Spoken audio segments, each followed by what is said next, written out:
স্যাটিসফ্যাকশনের এটা একটা বিষয়, বিকজ একটা প্লেয়ার যখন 50টা টেস্ট খেলে ফেলবে, সিলেটে যেভাবে আমি বোলিং করছি, অবশ্যই এটা আমার মানে একটা প্লেয়ারের জন্য না, মানে ভালো জিনিস না।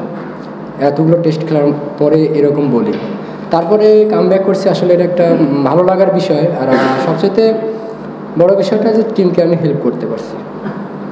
না আসলে ওটা একটা টার্নিং পয়েন্ট হইতে পারে।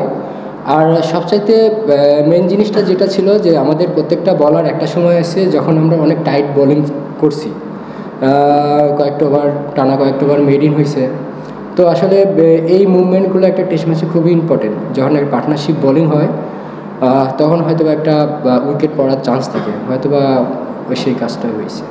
না, মোটিভ আসলে একটা প্লেয়ারের মোটিভ সবসময় থাকে ভালো করার জন্য।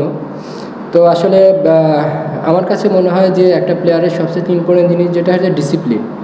তো আমি নর্মালি সেটাই, মানে আমার রুটিন যেটা সেটা মেনটেন করার চেষ্টা করি। রেজাল্ট হয়তো বা কোনো সময় আসবে বা কোনো সময় আসবে না, বাট ডিসিপ্লিনটা যখন আপনার সাথে থাকবে হয়তো বা ওটা আপনার ক্যারিয়ারের জন্য হেল্প হবে। চ্যালেঞ্জিং সব ফরম্যাটেই চ্যালেঞ্জ আছে, শুধু এক ফরম্যাটে না। আপনি যখন যে ইভেন্টে যাবেন প্রত্যেকটা ফরম্যাটেই চ্যালেঞ্জ।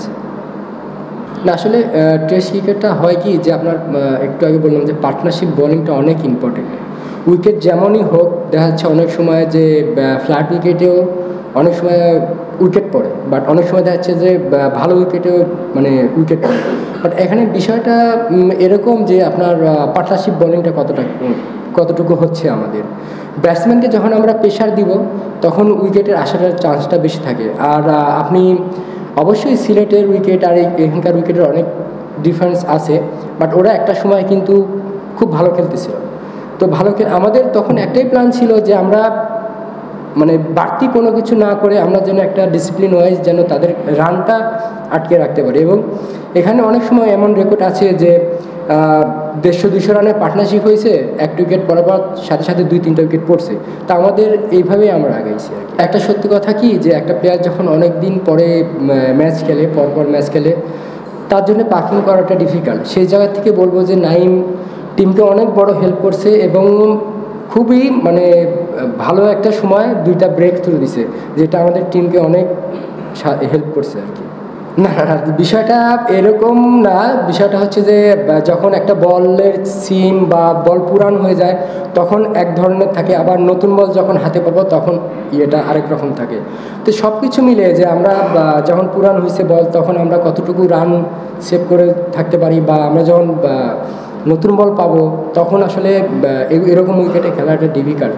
তো আমরা আসলে রানটা কন্টিনিউ করার চেষ্টা করতেছিলাম। আমার কাছে মনে হয় এতগুলা টেস্ট খেলার পর বা আলহামদুলিল্লাহ যে কয়টা উইকেট হয়েছে, একটা ম্যাচ দেখে যারা মানে ক্রিটিসিজম করে আমার মনে হয় না তারা খেলা বোঝে। আফসোস বলতে নাই, প্লেয়ারদের মানে হ্যাট্রিক আসলে জীবনে বারবার আসে না, হয় না, একটু খারাপ লাগতে পারে, বাট আলহামদুলিল্লাহ যে টিমকে হেল্প করতে পারছি।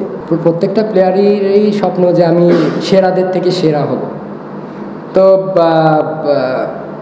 আমার মনেও ওইটা চায় যে আমি কতটুকু ভালো করতে পারলাম।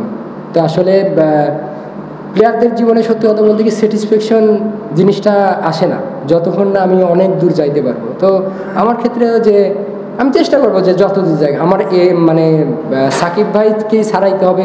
সাকিব ভাই অনেক কিছু করছে দেশের জন্য, বা সামনেও করবে ইনশাল্লাহ, এই দোয়াই থাকবে। তো চাই সবাই ভালো করুক, সাথে সাথে আমরা সবাই যেন টিমকে হেল্প করতে পারি। হ্যাঁ, অবশ্যই তারা অনেক ভালো টিম। তাদের আপনি বোলিং লাইন আপ দেখবেন যে তারা ভালো লাইন লেন্থে বল করে। সেদিক থেকে কন্ডিশন আমাদের সেই হিসাব করলে দেখা যাচ্ছে, আর আমরা আজকে যেভাবে কামব্যাক করছি আলহামদুলিল্লাহ, তো তারপরেও আমি মনে করব যে কালকে এরম উইকেটে আমাদের ভালো পজিশনে থাকাটাই স্বাভাবিক। আমরা যদি চেষ্টা করি বা আমরা যদি ভালো শুরু করতে পারি, ইনশাল্লাহ আমরা ভালো পজিশনে থাকবো। আপনি যখন ক্রিকেটে বা উইকেটে নেমে সেট হবেন তখন কিন্তু আপনি ইজি হয়ে যাবেন। সেট হওয়া না পর্যন্ত যে কোনো ওয়ার্ল্ডের যে কোনো ব্যাটসম্যানের জন্যই টাফ, সেটা উইকেট যেমনই হোক। তো আমরা চাবো যে ব্যাটসম্যানরা যারা ধারাবাহিক আছে তারা রান করতে থাক, বা যারা এক ম্যাচ ধরে রান করতে পারতেছে না তারা রান করুক।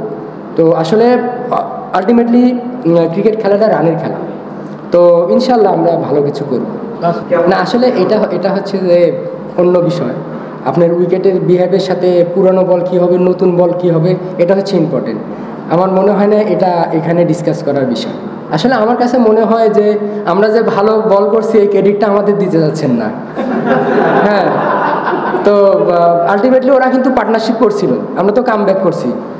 খারাপ করলে তো আর কাম ব্যাক হইতো না। আলহামদুলিল্লাহ যে আমরা ভালো করে কাম ব্যাক করছি।